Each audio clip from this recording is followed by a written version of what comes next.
I'm passionate about what health information management is all about because it's a fast paced and ever changing career, so you must stay up to date on everything, which can create challenges, but to me, that's what's so fascinating about healthcare. My name is Drake Mattis, and I'm a health information management student at the University of Kansas Medical Center. Currently, I work in the sector as an administrative assistant for a cardiologist at St. Luke's Health System in Kansas City, and I hope to use that experience and healthcare exposure to advance into the HIM field.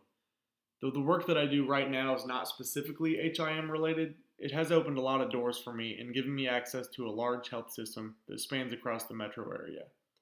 My professional interests include quality improvement, information security, and management, and I think I'm drawn to these areas because I want to help the average patient understand the complicated nature of healthcare.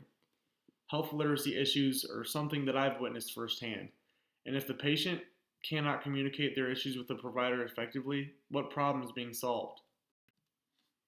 The doctor that I work for is part of a physicians group of over 90 cardiologists, but he's only one of two who specialize in congenital heart disease.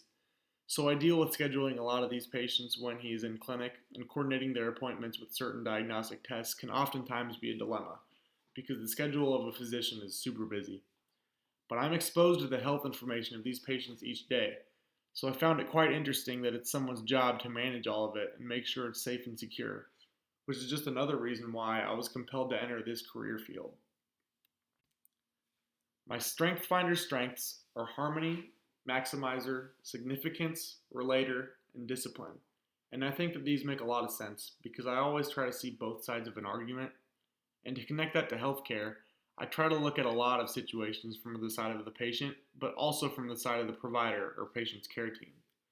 For example, when a patient comes to me upset because it took longer than the patient would have liked to get an appointment in the clinic, I first listen and try to understand, and then I follow up by explaining or even apologizing if necessary, and let them know that we'll do our best to improve in the future, which a lot of the time makes the patient feel much better and keeps them satisfied with the quality of our care.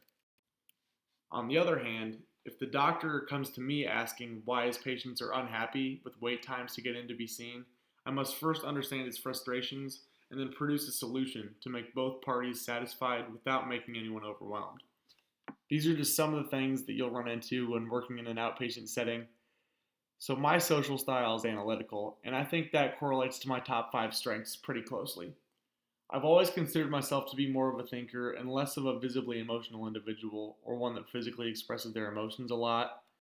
But some of my weaknesses include difficulty delegating roles, for instance, in group projects.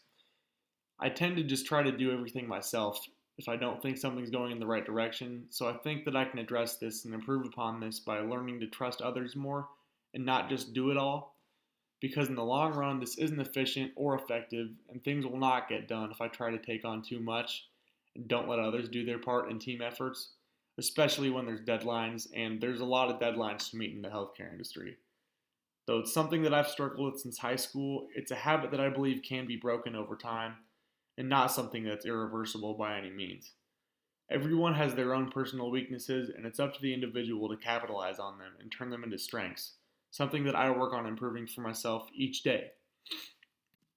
So again, I'm drawn to health information management because there's so much data that needs to be organized, analyzed, and protected, and someone needs to oversee all of it. So why not me? Thanks for listening to this presentation, and I hope you learned a little bit more about me and why I chose health information management.